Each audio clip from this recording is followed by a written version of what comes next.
Hi everyone, this is Andy Kirkpatrick. Today I want to kind of combine two different franchises within one video and talk about the Star Wars universe and the Matrix universe. Uh, Essentially, what I want to talk about with Star Wars would be the clones.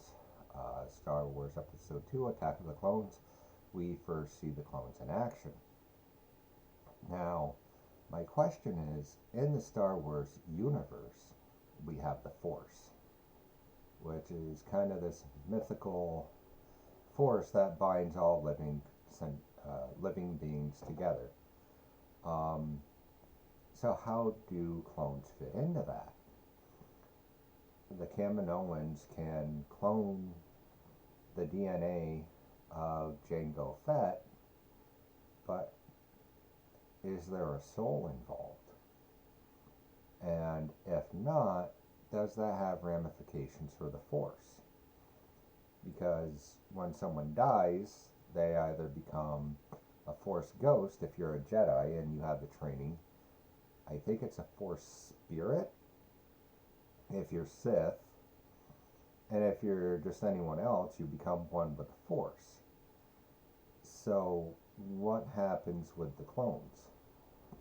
Yoda says in the Clone Wars series, I think it's the first episode, says matters that not to the Force when he's talking about the clones. They're all identical genetically, but Yoda, the Jedi, the Force sees them all as individuals. And so I'm just kind of wondering, from a Star Wars standpoint, with all this philosophy, mythology, and theology, where do the clones stand when it comes to them having souls? Um, this is a real world question I have with Dolly the sheep. When she was, Dolly is the byproduct of the cloning process. So where does the breath of life come in? In Genesis, it says that God put the breath of life into Adam and he became alive. Um, so how does that work? Will cloning people, prove or disprove that we have souls? Does it prove or disprove that there is or is not a God? So from the Star Wars standpoint, it's kind of interesting to see um, all these different takes. What happens to a dark side user, what happens to a light side user, and what happens to everyone else. And as far as the Matrix goes, you have human beings, and then people get hooked into the Matrix, and then you have hybrids. And these hybrids, they're human, but they're also part machine because they can jack into the Matrix. Information can be downloaded literally to their brains. So what about these hybrids? Because if you don't escape from the Matrix and you live your life and you die out, you get processed into a goo and then you get fed to the people who are still hooked up to the Matrix. And then if you get a male and a female hybrid that break out, escape the Matrix, and reproduce in Zion, then you have a quote unquote real human. Does a soul exist in this universe? Um, do humans have souls at any point in human history within the Matrix universe? Or are we just this material flesh and bone? Is there no breath of life? It's interesting because in the Animatrix series, there's a robot that rebels against his human master, and he didn't want to be shut down and recycled, so he has a consciousness. Consciousness may not equal soul, but it's really interesting how the machines kind of stood up for themselves and they won the war. But with humanity, did we ever have a soul?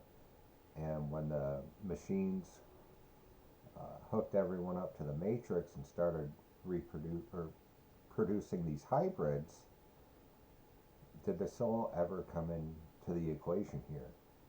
Um, there's a lot of philosophy and religion in the matrix, Trinity, the prophecy of the one, a savior figure, things like that. But are the Wachowskis, and I'm not saying this is good or bad, I'm just saying it is, do the Wachowskis intend for it to be an atheistic world? Um, and what ramifications would that have on the series? Because if you're just born in Zion or Io or wherever it is on Earth that you're born in, or if you're created in the Matrix, you're born and created, you live and you die, and is that all there is? So it's interesting how cloning is becoming a thing in our world, and how it's bringing up all these questions, at least for me. And again, I love the Matrix series, I love the Star Wars series.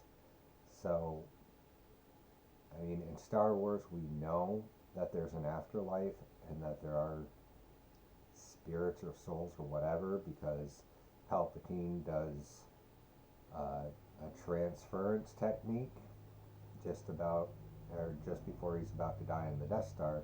So there is an essence transfer. There's something being transferred from one vessel to another. But I'm just wondering, where the clones fit into all of this, because the Bad Batch is answering the question, well, what happens to the clones after Order 66? And now we're finding out. But are these clones just like droids, or are they more human? Do they actually have a soul, or does the soul not come into play when it comes to cloning?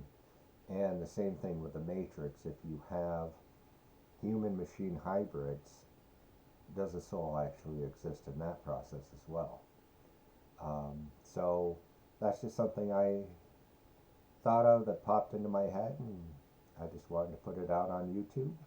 Feel free to comment, and have a great day, everyone.